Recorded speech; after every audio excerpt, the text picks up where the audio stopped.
सारे साथ संगत को तहे दिल से शुक्रिया करता हूँ, धन्य निरंकार करता हूँ, धन्य निरंकार करता हूँ। बड़े प्यार और सत्कार से कहिएगा जी धन्य।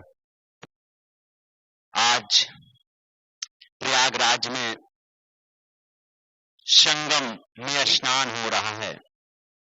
संगम क्या होता है? कहते हैं लोग कि जब गंगा यमुना सरस्वती तीनों नदियां जहां पे मिलती हैं उसी को संगम कहा जाता है।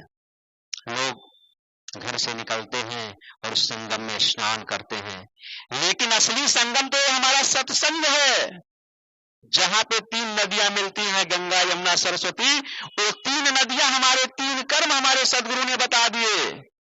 क्या बताया? सेवा सत्संग सुमिरन।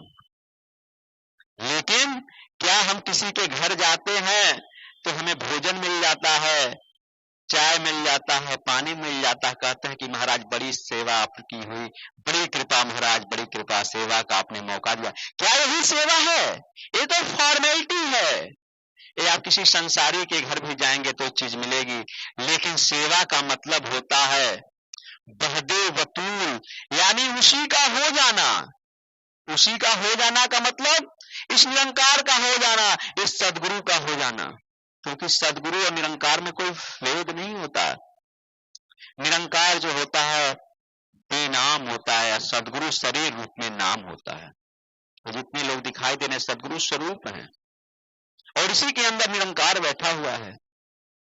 सत्संग, सत्संग का मतलब होता है सत्य का संग। सत्य केवल एक रस परमात्मा होता है, उसका संग करना है। क्या हम उसका संग जब से ज्ञान लिए हैं कर पाए?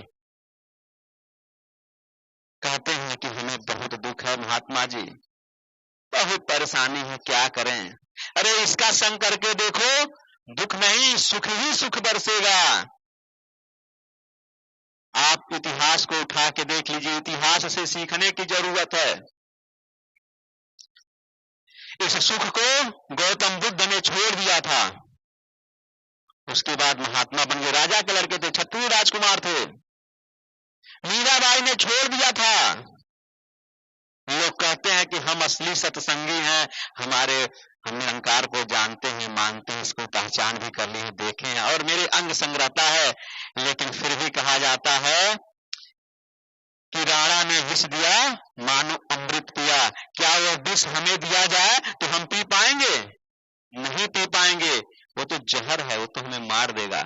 लेकिन राणा ने कौन विष दिया था और मीरा ने कौन सा विष पिया था, इसको समझने की बात है। हम तो भौतिकवाद में पड़े हुए हैं। अध्यात्मवाद में जब जाएंगे हम तो राणा क्या है, विष क्या है? विष जो होता है, विष का मतलब होता है अभिमान। उस अभिमान को पी जाना है। जब उस अभिमान को हम पी जाएंगे तो मीरा ने क्या कहा, ऐसी लागी लगन मीरा हो गई मगन, वो तो गली गली हर गुण गाने लगी।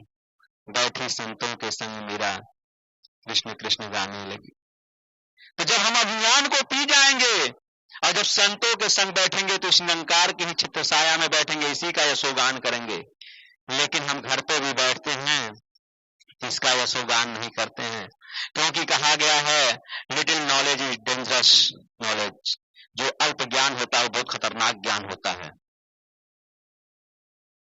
क्योंकि अछलल गगरी छलकत जाए, जो आधी भरी गगली होगी वो गिरता हुआ उसका पानी जाएगा। तो हमें ज्ञान जैसे परमात्मा पूर्ण है, वो अखंड है, उसका खंड नहीं हो सकता, उसी तरीके से हमारा ज्ञान भी खंडित नहीं होना चाहिए। हमें जो भी ज्ञान लेना चाहिए भरपूर लेना चाहिए। हम जिस मिशन से जुड़े हैं उस मिशन का पूर्ण ज्ञान लेना चाहिए। आज पूरी दुनिया में हमारा मिशन जो है सर्वोपरि है, और ये जब से सृष्टि का निर्माण हुआ तब से ये मिशन था। लोग कहते कि मिशन की स्थापना तो अभी महात्मा जी ने कहा कि अभी 26 जनवरी के समय से नहीं, ये जब से सृष्टि है तब से ये निरंकार है, तब से हमारा मिशन है। लेकिन होता क्या है, समय समय पे ज्ञान तो वही है। यही ज्ञान मीरा को रैदास जी ने दिया था, यही ज्ञान भगवान राम को मिला था, यही ज्ञान भगवान कृष्ण को मिला था। और कुरुक्षेत्र में यही ज्ञान समय के सदगुरु भगवान श्री कृष्ण ने अर्जुन को दिया था। और वही ज्ञान आज सदगुरु माता सुदीक्षा जी महाराज हमको दे रही हैं। ज्ञान तो एक है, लेकिन सदगुरु का स्वरूप बदल गया। लेकिन सदगुरु नहीं बदला, सदगुरु एक है और ज्ञान भी एक है। आज हम इस सत्संग से जुड़े हुए हैं। आज इतनी महात्मा बहन जो लोग बैठी हुई हैं, अगर किसी से पूछ लीजिए क्या आप चरणामृत का पान करते हैं, तो पता लगेगा 90% लोगों के घर में चरणामृत है ही नहीं। इसकी महत्ता नहीं जानते हैं। कब जानोगे आप इसकी महत्ता? तो रामचरितमानस अगर आप पढ़ते होगे, चाहे टेलीविजन पे देखा होगा आपने, तो इसकी महत्ता और केवट से बढ़िया कोई नहीं जानता है। जब भगवान राम को नाव से नदी को पार करना था, तो केवट ने भगवान राम का चरणामृत बनाया था। और बनाने के पहले क्या कहा था? केवट ने कहा रघुराई से, उतराई न लूंगा हे भगवान, मैं यहाँ पार लगाता हूं, तुम वहां पार लगा देना। ये चरणामृत सदगुरु का है, तो हम इसका पान करने में शर्म करते हैं, अरे कौन जाएगा। सोचिए, ये इतना है, ये अमृत है, ये कहां से निकला? जब समुद्र मंथन हुआ। लेकिन इस चरणामृत की महत्ता को भी हम नहीं समझ पाते हैं। कब समझेंगे? जब हमारा जीवन खत्म हो जाएगा।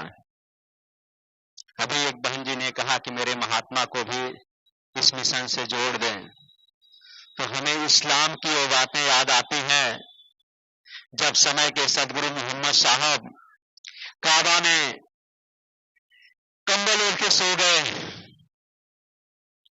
कहे कि मैं जिसको जिसको बता रहा हूं इस निरंकार के बारे में, कोई जुड़ ही नहीं रहा है। कंबल ओढ़ के काबा में सो गए। दोपहर का समय था। एक कुरान में लिखा हुआ है, कुरान की आयतों में आकाशवाणी हुई कि ऐ मोहम्मद, तू क्यों सो रहा है? उठ, तुम्हें तो इस सत्य का प्रचार करना है। लोग जुड़े या न जुड़े, जोड़ना तो मेरा काम है, तुम इस सत्य का तो प्रचार कर।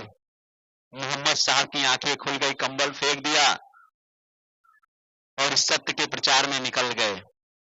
कहा भी जाता है किससे अरदास करो, ये हर कुछ देने वाला है। लेकिन हमें खाना बनाने की सामग्री रख दी जाए, अगर खाना न बनाने आए तो सामग्री तो बेकार है ना। बच्चे के पास किताब दे दो, पेंसिल दे दो, कॉपी दे दो, इरेजर दे दो, कटर दे दो, सब कुछ दे दो, लेकिन उसका गुरु न हो तो क्या बच्चा पढ़ पाएगा? नहीं पढ़ पाएगा। उसी तरीके से हमारा सदगुरु हमें एक एक चीज उंगली पकड़ के सिखा रहा है कि ऐसे करो, इस रास्ते पे चलो, लेकिन हम सुन ही नहीं रहे हैं। क्यों? क्योंकि ज्ञान ही नहीं है। और ये ज्ञान एक है।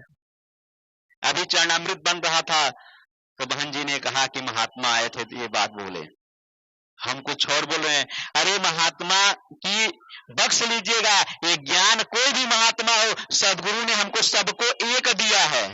अब प्राच प्रण है, अगर उसमें कोई अलग से जोड़ दे तो भाई उनकी महानता है, मैं नहीं कुछ बोल सकता ना उसमें, लेकिन इसको प्रूफ करना होगा। जैसे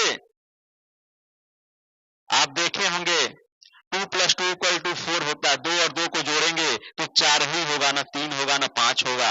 उसी तरीके से निरंकार सत्य है और इसका ज्ञान सत्य है, ये कटने वाला नहीं है। आज समाज में, आज मुझे 1 साल 2 महीना ज्ञान लिए हुए हो गया और इसकी इतनी रहमत है कि 31 संगत मैंने शुरू करा दिया, नई संगत, जहां पर कभी संगतें नहीं होती थी। 250 लोगों से ज्ञान दिलवा दिया। ये इसी की कृपा, इस निरंकार की कृपा है, हमारी कोई कृपा नहीं है। क्यों? क्योंकि मुझे लगन है उस मीरा की तरीके से कि ऐसी लागी लगन मीरा हो गई मगन, तो मैं मगन हो रहा हूं। और सदगुरु ने, इस निरंकार ने तो मुझे एक अच्छी खासी नौकरी भी दी है। बड़े प्यार और सत्कार से कहिएगा जी।